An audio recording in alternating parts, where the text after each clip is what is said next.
Good morning or good afternoon, good evening, whatever time of the day you're listening to this. This is Anne-Marie from the Paragraph Challenge. I am a Davis dyslexia facilitator based in Dublin in Ireland, and I am the owner of this podcast. And today I have with me again Lucy Cronley. So Lucy and myself have been chatting over the past few weeks about teenagers, relationships with teenagers, and I suppose how we can equip them to, move forward in life in a positive way. So good morning, Lucy, again. Good morning, Anne-Marie. How are you? I'm very well. So today we're talking about, I suppose, teenagers going on holidays, maybe after the leaving cert, or even college students, and I suppose the tools that we can give to them before they set off, and when they are on holidays. So I mean, there's a number of things, I suppose, that you have to talk to your teenagers. I mean, they're still your children, and some of them are still very much children at 18 and 19. Others are a little bit more streetwise, but not all of them are streetwise. And when they're in another country on their own, they have to have a sense of their own self, of what they're comfortable with. And I think that you have to have a frank discussion with them about what they feel safe with, how to keep themselves safe when they're not under your control, because that's a big, I suppose, change for parents, that when they're not in the country, there's physically no way you can control them. And I suppose you have to explain to them that, are they going to be under their own control, or are they going to be at the mercy of their friends? And I think they're important things to think about. What do you think, Lucy? Yeah, no, I agree. It's I think the first person you need to have a chat with is yourself, because as a parent, it's like you never think they're old enough to do things. This is true, yeah. So you find yourself going, well, they're actually not old enough to do that, so it's not up for discussion. Whereas I think there's the idea, it's the zone of proximal development, and it's Lev Vygotsky, if I have that name correct. But what he talks about is that if you draw an inner circle, there's a circle of things you're able to do. There's another circle around that of things that you do with help. And then the circle of things that you cannot do is the circle that goes around that. So it's like, as parents, how we're continuously expanding the inner circles, what they can do. Yeah. So it's like, how do we scaffold them to get more things into the zone of what they can do unaided? And I think if we think about, preparing them to go on holidays, or preparing them to do things, preparing to take on the different milestones of life, and we look at how we expand that zone for them, and expand the zone of what they can do unaided. And I think the idea of them going on holidays just comes into that. So we look at, how do we scaffold them, and how do we help them prepare? And then when they actually go on holidays, there's no scaffolding going with them. So it's kind of whatever you've got is built at that stage. Exactly. Yeah, true. So it's how do you help them to prepare for that? And it's like I've always said to my own kids, regardless of what happens, you ring. Yeah, I mean, we will solve it. We might have a fight about it afterwards, but the first step is that we solve it and make sure you're safe. So it's how you negotiate those pieces, isn't it? Yeah, I mean, similarly to yourself, like, I have a young daughter that lives in another country, and we always say to her, if you feel uncomfortable anywhere, or you're left on your own anywhere, just call, and she always will. And if she's walking home late on her own, she will ring and stay on the phone till she gets home. But I know some of her friends think like that's a crazy idea. Like, why would you want your parents having that much control over you? But it's not really. She has the control. She doesn't have to ring us. She chooses to ring us, which is like very, very different. And before we came on, I was chatting to Lucy, and I was saying, when my daughter was on holidays, she encountered a boy that nobody else cared that this boy was staggering around lost. They were going, oh, he's fine, he's just drunk. But she went over, chatted to him, and he had no clue where he was staying. Mhm. He didn't know the name of the place. He told her he'd been looking for 3 hours. Now, time gets very distorted anyway when you've drunk alcohol. And in reality, it might not have been 3 hours, but the point is he'd been left alone. He didn't know where he stayed. And she was asking him, have you any clues what was around the place? And he said, we don't know. We dragged our bags and went straight out. So I suppose that's one of the things that you can discuss with your teenagers or your young adults, and maybe not so young adults too, is that like at least put the address of where you're staying into your phone. Absolutely. But And it's also the idea, around. that when they're young, and when we're young, that we're dependent on other people to Yes. help us. And then there's this strive for independence. I want to be independent. I can do my own thing. I don't need anybody else. Yeah. But actually, the highest form of maturity, and where we are most able to take chances with new things, to explore new things, is when we're interdependent. So that idea of we travel as a group and we look after each other. If you're Yeah. struggling with something, I help you. If I'm struggling, you help me. We make sure we know where each other are. So you have those basics of we actually need each other to be safe in place.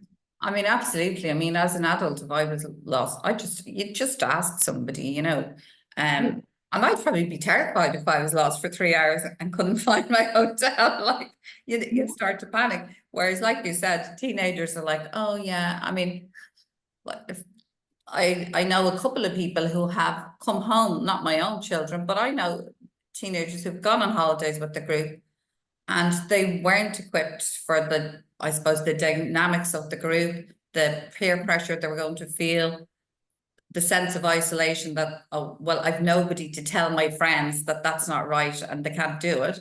And so they've come home after 2 days of a holiday, and these were not people in their teens either. These were people who were in mid-20s, but who still, maybe they didn't know the people long enough, because I think that's another issue that we were talking about earlier, that like you do need to know the people you're going away with well, because you're going to have to trust them that like, okay, sometimes you might drink too much and there'd be somebody there who might look after you. I mean, I know in an ideal world, we'd all like our children to go out and have a few drinks and be very sensible, but like that doesn't always happen.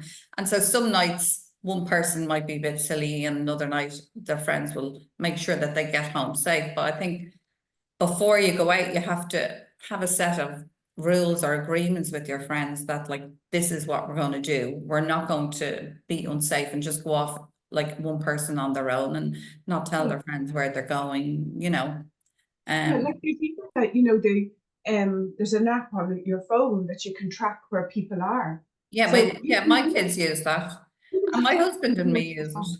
Yeah, but you can have something like that on just as a group of friends, so you kind of know where each other are, and you can gather yourselves, because now you don't have a parent there, you don't have an adult there to tell you what to do. You actually have to figure it out for yourself.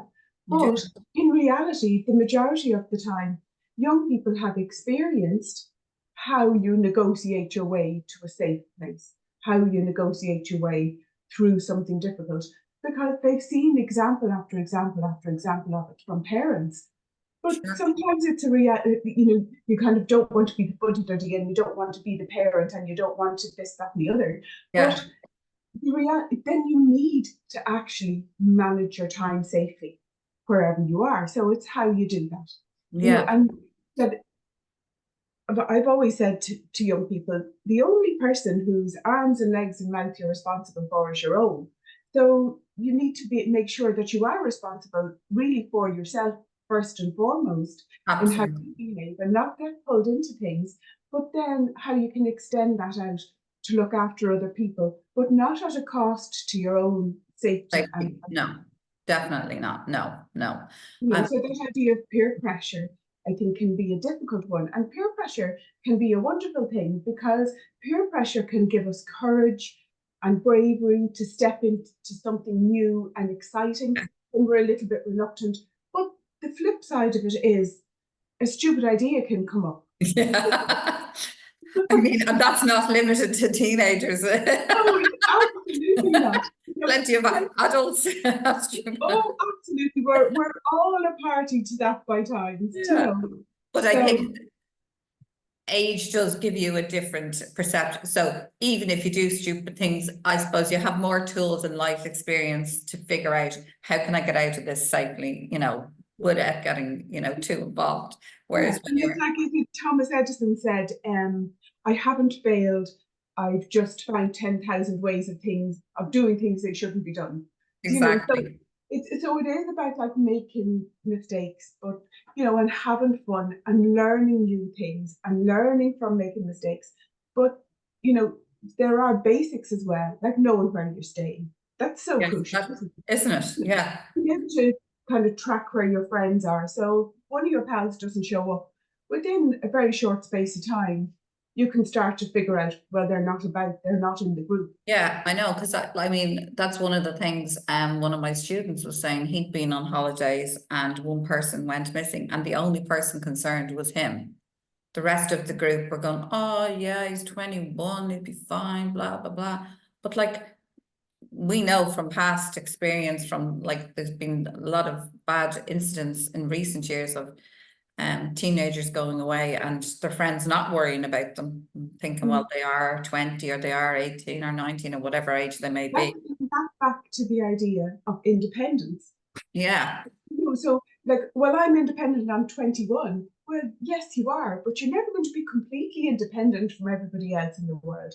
There's actually going to be interdependence. So everything you do is going to be based on interdependence. Like if you think of it, even going on the flight, you're actually relying on the pilot to get you there. You're relying on the ground baggage staff to do their thing. So you're relying on this web of people around you to do all the things that they need to do. So you need to bring that down into your smaller circle and look at the people that you're going with.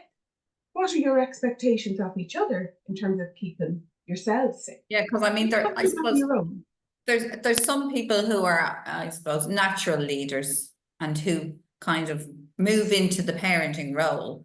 But if they're not there, then the group kind of falls apart.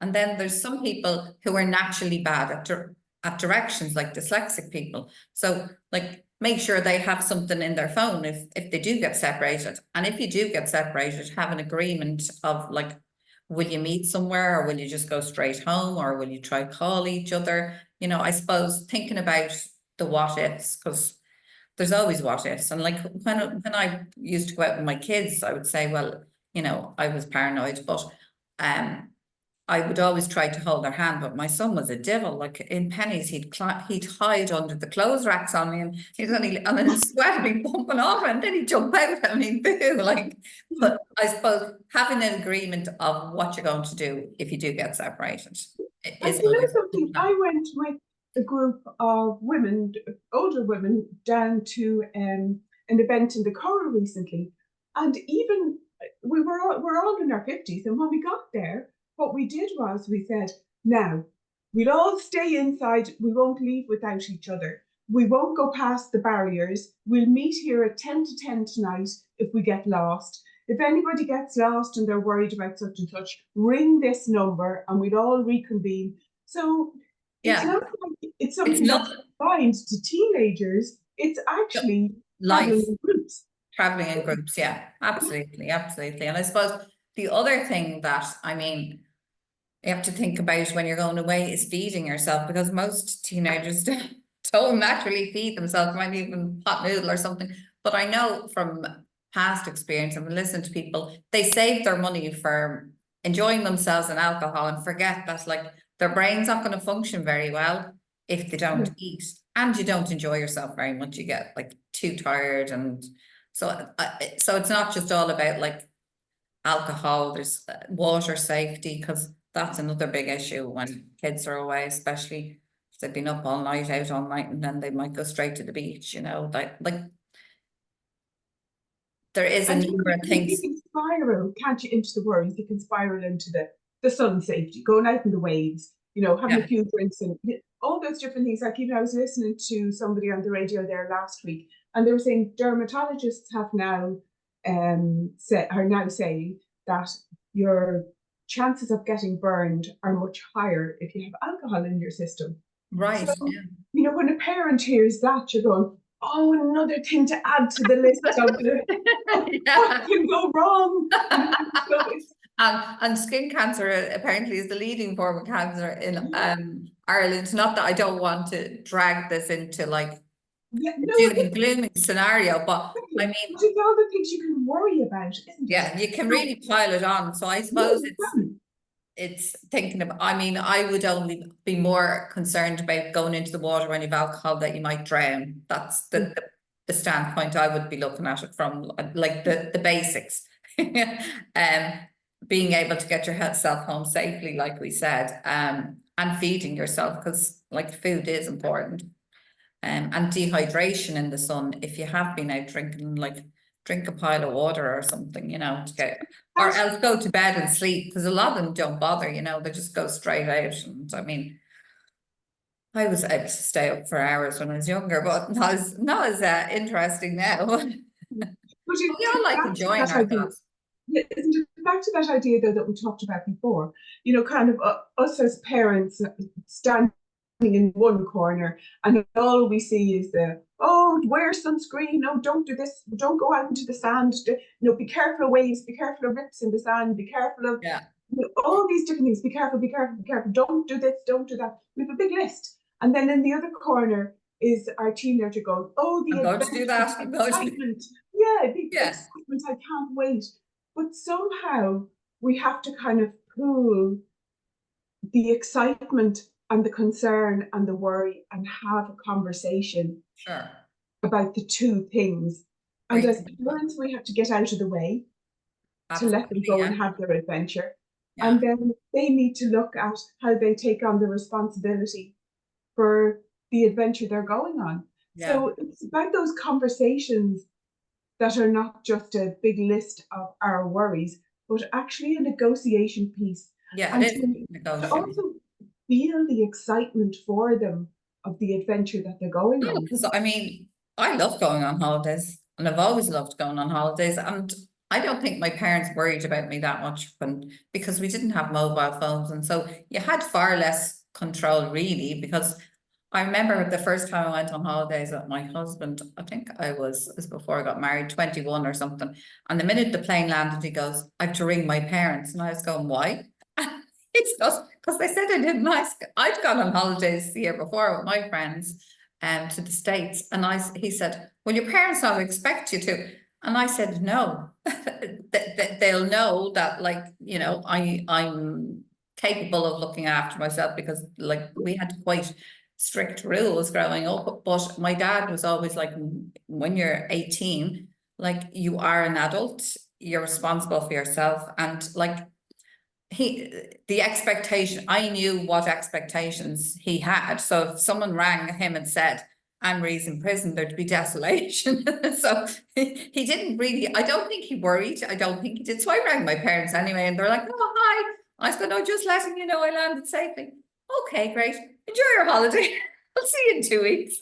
And it is that both of those positions are okay. Your They husband are, because I mean, my husband negotiated was peace actually very sensible as well. and So you negotiated peace, but yeah. it's to negotiate the peace, isn't it? To negotiate what's Uh, needed yeah, for both exactly. parties that are I working this. suppose it's a bit, it's like you said at the beginning. So what have you put in the inner circle? So have you like restricted your children an awful lot and had no independence and have not been part, like you were saying, your children came to your house and your garden to socialize, and likewise mine. But if you have never seen your child in a social situation, then they're going from this little tiny circle, like you're saying, oh, keeping you really safe. I don't know much about what you normally do. And then you're letting them go into the big world of a foreign country, and where they mightn't know the language and there mightn't be with people that you know very well. Because I think that's another thing that's important, is that you do know your children's friends and the type of people that they are. And like, nobody's perfect. It's not like a judgmental thing. It's just like, well, you'll feel more comfortable, I think, when your kids are away, if you know and understand the level of knowledge that's within the group, because obviously within a group, all people are different. They all have different strengths and weaknesses. Some are, like I said, leaders, some are followers, and that's And the just way of the back world. to that, isn't it? You know, Yeah. kind of what do you do if it all goes horribly wrong? Yeah, Pick up the phone to home with the assurance that it's going to be fixed. There might be an argument and a fight or given out yeah, later or a big long lecture later, but the first thing is going to be to make sure you're safe and to resolve the problem as soon absolutely. as you can. Yeah, yeah. Because there's, I mean, usually it's just that somebody's lost, or you're worried about somebody, or you don't know how to get home, or what would you, I mean, last 2 years ago, I had a 13-year-old student with me from Spain. Now, honestly, Lucy, when he came to the door, he looked like a baby, because 13-year-old boys do tend to look like that. And he was tiny. And I looked at him and I was going, Mother of God, this child looks about 10. And I was going, he travelled with a group, but he was the only one of the group with me. And I remember ringing the agency, and I said, is this child going to Dublin city centre on the train on his own? And they went, oh, yeah, he's fine. And I was going, I, as a parent, would not let a 13-year-old who, on his own. Anyway, so my husband went in the first day with him, showed him where the language school was, and like said, whatever you do, don't stop on Tolerant Street, just keep walking, keep your phone in your pocket. And because they don't tell them all these practical things, some of these agencies. Anyway, this night he hadn't come home at 9 o'clock. I was ringing and ringing, they got no answer. He had got on the wrong train. So instead of coming, he'd gone to Connolly Station and ended up in Maynooth instead of ending up in Portmartin. He then asked somebody for directions, and they told him that he could get the train back into the city centre. But hadn't he gone to the wrong side of the track? So he ended up out way further in the country. Yeah. And then eventually I rang the agency. I said, I don't know where this child is. He's not home. And he rang me. He was at Houston Station because he had got another train back in from further in the country, and he was going to walk from Houston to Connolly. And I said, absolutely not. I said, it's nearly 10 o'clock at night. I said, something dreadful. I said, it's very rough around there. And I rang the agent and said, oh yeah, can you go in and get him? And I said, I've no problem going in to get him, but it's going to take maybe 40 minutes. I said, you need to ring a taxi. And I said to the child, do not move, and tell that taxi man to pick that child up and bring him home. But like, they hadn't given, like, one, he was far too young to be on his own. And two, the agency hadn't said, if you go on the wrong train, get off, ring me. And I said to him, well, you're not terrified? He goes, I was. But his English was terrible as well. So it was like multiple layers of, It's yeah, layers of things, isn't it? And it's layers of things for him to try and negotiate, which are sometimes just too much. And yeah, the worry when you pile on too much is that you end up with an anxiety about doing anything then. So it is about that idea of what they can do unaided, what they can do then with help, and how you can scaffold them to learn new things, and what that scaffolding is. So that's the important bit, isn't it? That, absolutely. but the scaffolding is only temporary, because they are going to move into their own, like, independence or interdependence in their own group Sure, yeah. outside of the family home, and that's Yeah. what you want. That's And where you and want they it to do. go. Within the groups of friends, like, they find the person who's going to be Yeah, somebody that they know they can rely on. yeah, And I suppose that changes and evolves over time, doesn't it? And yeah, I suppose I think the longer you know somebody, the easier it is to say to a friend, well, like, I'm not happy here, I'm not comfortable here, I want to go home. But even if even if you're not happy, if the rest of the group aren't going, just stay, don't go walking home alone. Ring your parents or ring a taxi, or try and get somebody to go with you, because I mean, a lot of people, they just, stomp off in a huff, well, I'm going home. But like, that might be yeah. the lesser of that might be the worst option. I mean, you mightn't be comfortable because the rest of them are being crazy, but you might be safer with the crazy bunch than walking on your own. You have to be able There's a to, big like, thing. assess, the situation, don't you? Yeah, and So it's that idea of the opportunity to do something new nearly always brings some kind of danger or Oh, it some does. I kind of mean, idea, that where something might go wrong. yeah. So, it's how you prepare yourself for those things that may go wrong. Now, they may also go right, and you probably have a great time, but Uh, it's also just Well, to look at how you negotiate the things before you go. because I mean, it's not just about, like you said, going out at night. It's about all the fun things, the water sports you can do during the day, the new places you can discover, and yeah, I mean, great. But discovering your own capability as well, Yeah, your own ability to manage challenges and to manage different things, to sometimes break language barriers and figure out all that kind of stuff. There's so many, the world is full of so many wonderful things it is. waiting to be explored and waiting for you to get out there and have your adventures. And you don't want to do stuff before you've got some kind of preparation for them, or without preparation, not before you've got preparation, because what do they say about experience? You usually get that straight after you need it.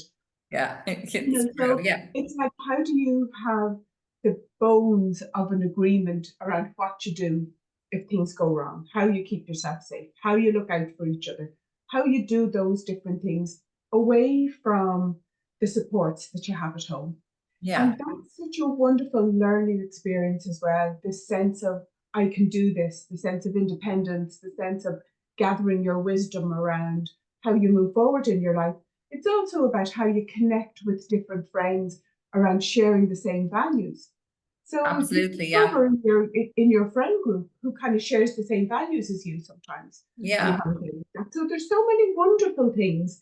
Oh, You there don't is. want to lose sight of that at No, you all. don't. I mean, the But most that's the important purpose. thing is to like, you're right. Enjoy yourself, enjoy the company of your friends. I mean, sometimes it might get on your nerves. So that's another thing that you need to be prepared for, is that, like, you've never lived probably in close quarters with this many people, or even if it's only a small group of you, like, you've probably had sleepovers and maybe gone away for a couple of days. But if you're going on a week or 2 week holiday, you and I know that's a very different experience. You see people from different, I mean, I know that when I'm one of these people that go and go and go and go, but then after about 5 days, I'm worn out, and I get cranky, and I know I do. But some people don't even have that kind of level of battery. So, like, they'll be tired after one day. So, like, just leave people. I suppose you have to let people be who they are as well. I'm trying to, oh, I want to do this. Well, they don't. So That's back to the negotiation piece negotiation it is, that yeah. they kind of learn with negotiating with us as parents, and we have to step into that negotiation piece as a parent and as an adult in a young person's life, because they are growing into themselves, growing into being an independent adult. Yeah. So we have to have conversations with them. We can't just dictate what they do. I mean, I even think about, when they're small, you can dress them whatever way you like, all the nice colors or the whatever kind of whatever. But then it gets to a point where you have absolutely no say, really, in what No, they're going to look and put I on know, them. and you bring home things and they go, that's lovely, yeah, but it's never put on. Yeah, exactly. So you give up then after a while. Well, usually Yeah. if you've some sense about you give up spending your money and, Oh, kind of one of negotiate. my children never wore, but, like, the eldest one loved everything to match. And my son was always like, he'd wear whatever, basically, as long as it was something comfortable and sport, tracksuits mostly. But my youngest daughter was like, always, I'm not wearing that. And she'd wear the most outlandish things. Even when she was tiny, she always had a definite sense of her own personality and her own self. But she didn't go to school where you had to wear a uniform. So I think that's makes, Yeah. And gives you listen, a stronger sense of self, that and you're that's in an control of. example. Yeah, Sorry. that's an example. That's an example of how each young person, each child, each human is different Yeah, in terms of absolutely. what they can do unaided. So Yeah. it's about looking at, for each young person that we encounter, as to what is it that they can do unaided, and then look at what is the scaffolding they need in that zone of proximal development, Yeah. to look at how they expand what they can do. So it's different, and the negotiation needs to be different. It is different. I So mean, every child and every adult is very different, and some people would never go anywhere alone, and like they would have to have somebody with them, and other people are quite happy to go, whether they're teenagers or kids or adults, to go to places on their own. And like that doesn't just magically change overnight. That some people always like company. And there's so many things happening for young people over the summer. I mean, there's, as you're saying, there's holidays that they go on, but then there's J1 visas. There's all of those exciting things that they can go and do for the summer. Yeah. Right? So it's to be able to prepare them as best we can, to look at what are the pitfalls, but not get lost in the pitfalls, because No. I mean, I I mean, always think it's very exciting. My two girls both went to college in England, and I remember, like, my eldest daughter was 19, my youngest daughter was only 17, and during COVID, and like that was difficult for both of us, but that's what she really wanted to do, and I never said no, you can't go. I was concerned that at 17 you don't have the same level of skills that a 19-year-old might have. But it was what she really wanted to do. And I remember loads of people were going, I wouldn't have let them go, like either of them, I wouldn't have let them go. No, why can't they go to college in Ireland? Blah, blah, blah. I was going, but this was their dream, and we were supporting their dream. And they both survived, and they have a lot of skills that someone who has never moved out. The key piece, isn't it? It's that they had skin in the game in terms of it was something they really wanted to do. Yes, exactly. So they're negotiating from a very purposeful place to say, what is it I need to keep me safe doing this? But, a few years ago, they're all big fellas now, but one of my lads was, I think he was learning, he was going out on his bike, or he had a new scooter, he had a new something anyway for going out on the road. But I was packing up something fragile to post off, and I bought a big thing of bubble wrap. And I kept saying to him, be careful on your bike, put on your helmet, do all the things we say to him. So anyway, the bubble wrap was in the hall, and he said to me, what's that for? I said, I'm going to wrap you in that before you go out the next time. And he said to me, that's perfectly unreasonable. So it's just funny, the idea of, we kind of want to wrap them in bubble wrap, but actually wrapping them in bubble wrap, it disempowers them.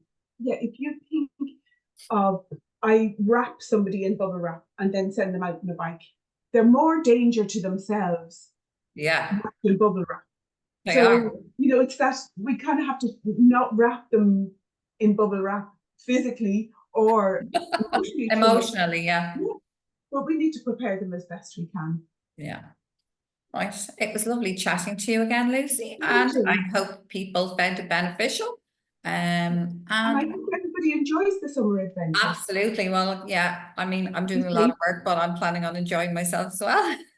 Yeah, me too. And I always say that to parents, because a lot of parents go, oh, they're way behind, to cram all this stuff during the summer. I was going, oh no, they need a break, they need to enjoy themselves. I mean, hopefully we get some sun. I mean, it hasn't been as bad though, because my daughter lives in the UK and the weather's been much worse over there than here even. Normally by now in London, like, it's scorching, and it's been raining all week, so not as bad as there. Well, fingers crossed for the weather, isn't it? Sorry? There. Fingers crossed for the weather. That's absolutely fingers crossed, for all those people who are having staycations. Yeah, absolutely. And it was great chatting to you, and I'll talk to you again soon.